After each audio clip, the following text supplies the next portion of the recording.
ยังเป็นหนุ่มก็เคยกุ้มใจปานนี้มาพบคนดีสาว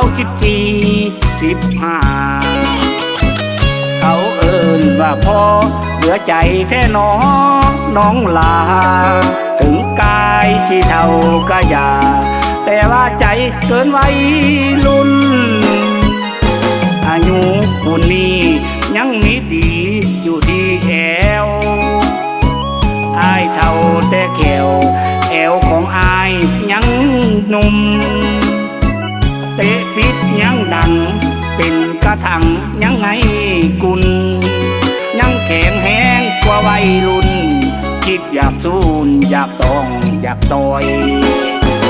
ภูมิใจยามเท่าสาวเอิญเอาว่าพอทั้งที่ยังรอพ่อป่านผู้บ่าวสำน้อยเหงื่อแห้งถึงตังยังนี้เต็มถังเด้อคอยซุ่มบ่าวสำน้อยยังบ่สู้คอย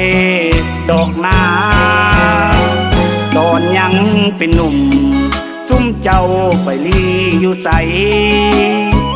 มาพอตอนใหญ่อายุเกินไว้นอนลารุ่นลูกรุ่นหลานสิฮัดประทานจานฝ่าพาแต่บาดหน้ามืดขึ้นมาย่านแต่น้องลาสิลืมเอิ้นโอ้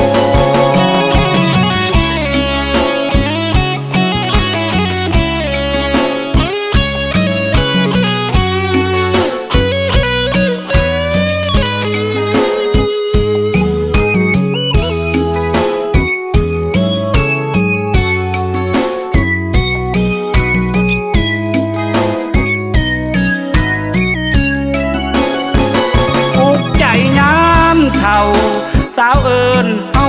ว่าพอทั้งที่ยังรอ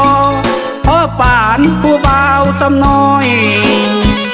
เหงื่อแห้งถึงตังยังนี้เต็มถังเด้อคอย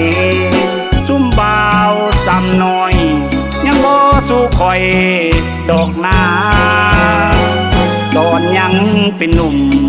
ซุ่มเจ้าไปลีอยู่ใสมาพอตอนใหญ่อายุเกินไว้นอนลารุ่นลูกรุ่นหลานสิฮัดประทานจานฝ่าพา